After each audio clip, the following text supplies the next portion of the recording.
Diddly-o, diddle up and down, diddly-o, diddle up and down, diddly-o, diddle up and down, diddly-o, diddle lay down, diddly-o, diddle up and down, diddly-o, diddle up and down, diddly-o, diddle.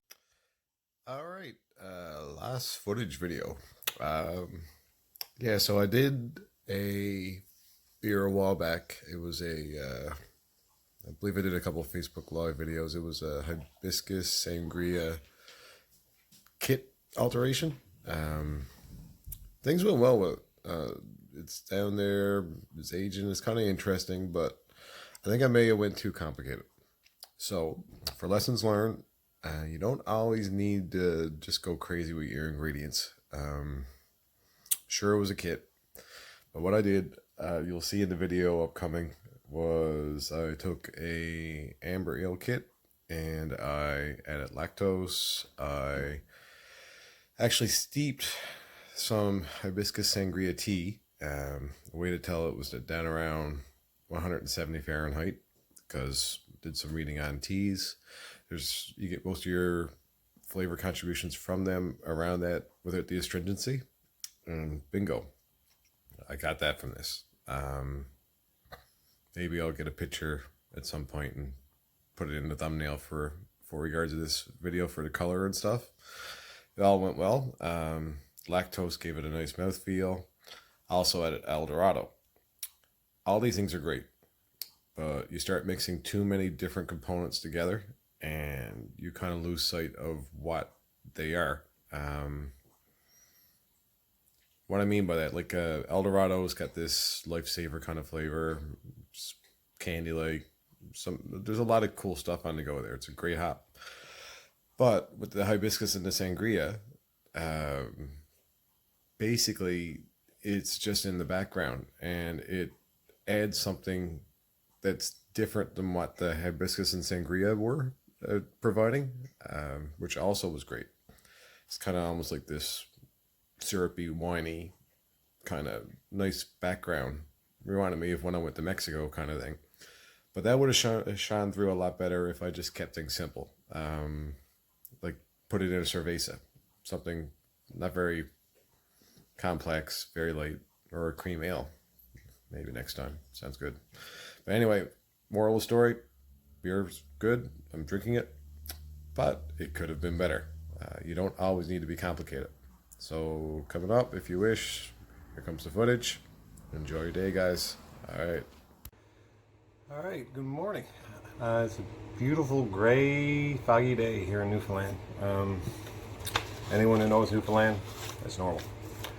What I'm up to, I actually had some beer mail come through, and not your typical beer mail. Started a group a little while ago, the Vike recipe or registry. Vike registry. Oh man, that's a hard word to say. Anyway, the whole idea of the club or the group was to basically allow people to send yeast through the mail. I don't know about most people, but my area, our supplies are very limited for regards of the cool yeast strains you can come in. Usually you need to have a few people in on orders, and not everyone's into what you're into, so you can't really get the yeast that you want. The great thing about the Norwegian yeast strains and the, well, I guess just European yeast strains, they're able to be dried. And when they're dried, these guys can last up to 20 years. This beer mail came to me from a gentleman from the States, actually. E.S. Gene is all I know for a name, but I'm eternally grateful for this. He just sent it to me in a little regular postage mail. And what I'm going to do today is pitch this small amount of yeast. Apparently this is a mix between two different types, Simonitis, apologize if I don't say it right, and Midhurst. So from what I gather, there's a lot of cool different undertones with both these yeast. Notably for the Simonitis, if it's used at certain temperatures, you can get this real cool lemony flavor off it. So I'm hoping to play with that. And the Midhurst has some cool stuff like coconut and pineapple, things like that. So pretty wild stuff. I was about to swear. Actually, pretty wild shit. Why not? Just while I go with it. Anyway, but I need to get set up the way this guy's set up. Obviously, you can see this has all been vacuum sealed, and he took the time to do this. So I'm going to build this up today, and you can see this small amount of yeast. Let's see how much we get out of it, okay? All right, this is the start. All right, forgot to tell you my process. If anyone is just trying to learn from this, I might as well give you all the details. I'm doing this with dry malt extract. You can buy it at any local homebrew shop. You can get light, dark, doesn't really matter for what I'm doing. I'm just trying to build up a yeast culture. So what I'm aiming for is starting gravity. I never measured this, but yeah.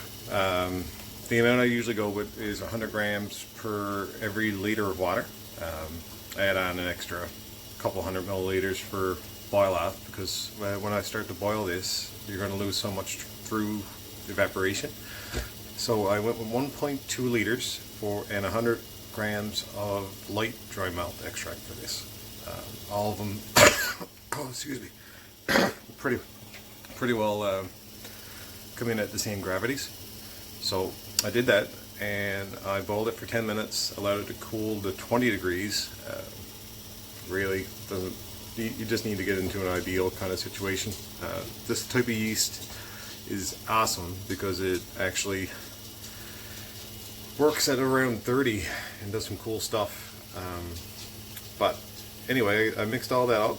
I have my stir plate. Hang on, let's spin this around. There we go. That's my custom stir plate I made, and you can watch the other video to see how I did that. It cost me $10. You can use beakers, go out and buy it. Any type of vessel is going to work for you, as long as you use some sanitizer. And I'll make my own sanitizer. I use iodine. Another video in the links below. It's an overage sanitizer. $5 for a bottle, you get 50 mixes out of it, and you haven't got a bucket of stuff that you reuse that they say is safe. I don't know. Mix it fresh, works great for me, I like it. Anyway, I just pitched that small packet you guys seen earlier, and you will be seeing progress over time. Guess give you one more shot, and we'll come back to it in a day or two. This is going to be going on my counter for a couple days. So, here we go. Nice old dairy bottle that's sanitized. Got my coolness factor, that's what I like. But right now there's not much to see, just a spinning vortex. Hopefully when I turn it off in a couple days and allow you to just take a peek at it, we're going to see a lot more yeast in here. Because it was just like a gram of yeast. Exciting stuff. Alright, here we go. Watch for the finger. Alright. Let's see if we keep a constant camera angle on this one. Yeah, that'll work. Hey everybody, in Canada, this is actually National Homebrew Day. My family's probably going to think I'm nuts because I've done a couple live videos. I've been talking for a while to myself, and this is not working. This is going to work. Alright. Yeah, I'm on knee for you guys. Yeah, so I did a couple of videos for my groups, one for my local and one for the Canadian Home Brewers group. But this one's going to be a bit shorter. What I'm brewing today, and I'm excited for a kit, believe it or not. Went out and bought Amber Ale kit. These are great because they actually come with some mystery hops, Amber Ale hops, whatever the heck that would be. Yeah, so I'm going to be making something today I call Vikings In Paradise. We're using this guy. We're doing a full 5-gallon batch. I'm adding 3/4 of a pound of lactose. We are adding Eldorado at 20 minutes. We're adding 15 grams of this guy at 45, maybe the full packet. It's 20 grams of mystery hops. Still haven't cracked it to smell it. Also, we are adding this beautifully smelling tea, hibiscus and sangria tea. I'm very excited about this. I'm going to try something I haven't tried before, and I'm sure others have. I'm going to be adding this as a flame out addition. You probably know you can use it other times. Some people put it in secondary just before bottling, etc., etc. But I'm adding this as flame out.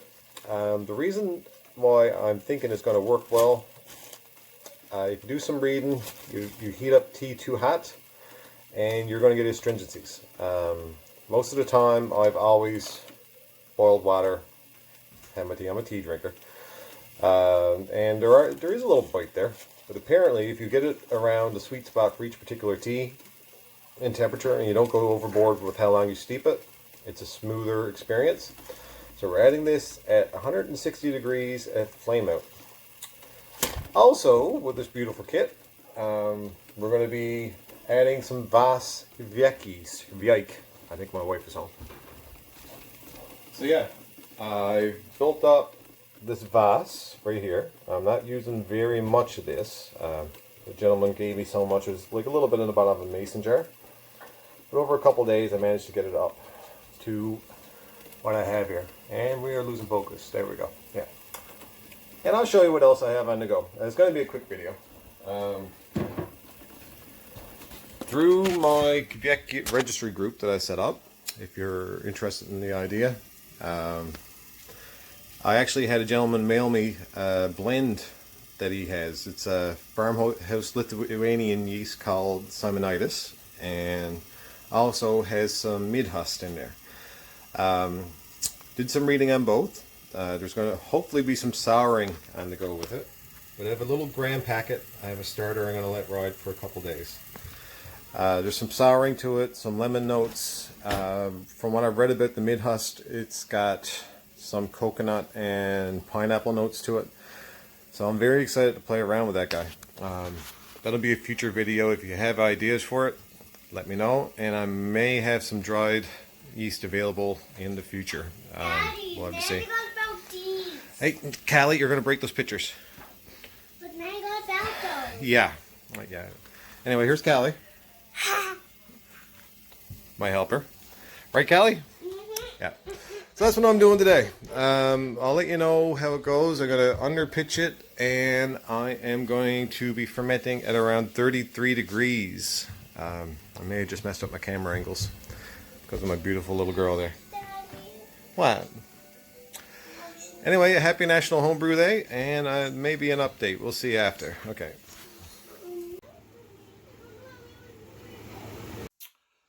All right. This is me without a hat. As you can see, I have a lovely haircut. Everything went well. Got this fermentation chamber you guys are sitting on. You know where I'm to if you watch my videos. I'm back in the dungeon. But I have the fermentation chamber set at 35 degrees. A couple things happened.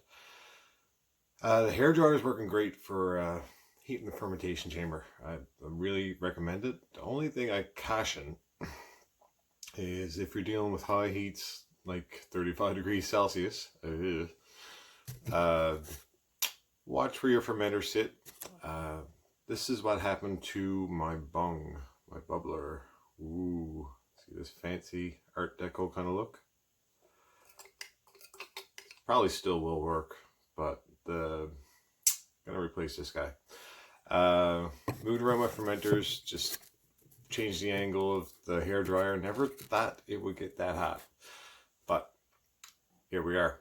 Live and learn. The gravity's a little bit lower than I wanted on this beer, but it's a kit. Didn't really put too much thought into what I was going for alcohol. I just wanted to make it. I ended up with a OG of 1.044, and that's with lactose, so it's gonna be a low alcohol beer, which is okay. I like low alcohol beers. So let's see if we have any progress. This has been a little bit over a day. Yeah, and we had, oh yeah, I don't know if I mentioned it to you guys. I had some extra volume, and I was lucky enough to have some extra yeast mailed to me, as I mentioned in the video. Just a different strain of Vjike. I'm starting to learn how to pronounce it. Vjike. something like that. Yeah, so with that extra bit of wort, I actually went up, took my fancy Brewing dedicated turkey baster, took a small sample of that, of my starter that I showed you earlier, and I just dropped it right into the smaller fermenter that I had, and I'm going to see what the character of that yeast is this early in the game. The starter's going great upstairs, so let's hope that it's showing some progress. Let's see what's happening in here. It's very warm. Turn you around, I guess is the best thing to do here, if I can. And I can't. Okay, fine. So I decided to put my probe in a small glass or jar of water. Actually, well, it's sanitizer. And I'm not seeing a heck of a lot of action. I don't know if it's going to come through. Which has me perplexed, because everyone said these yeast are beasts. Okay, well, I'm going to pop the top on these guys. As you can hear, my hairdryer is cutting. I'll pop the top and maybe you'll see a quick snap. So let's have a look and see what's happening. Okay, should have took a video, but I was trying to be quick. The Vase is really not showing much of a krausen. I am deciding to try a lower temp. I just did some reading on it, and the high end was around 37C it's listed for. So I figured 35 would be safe. Not that happy. I underpitched, so maybe there's some issues there, but there is some action. So I am going to try 30C, and I'll let you guys know how that goes. All right, the Summonitis seems to be going pretty good. There's a small krausen on top, so obviously two different animals. We'll see how that does at 30C now. There was actually some start of action in the Summonitis test batch. Yeah, pretty excited. All right.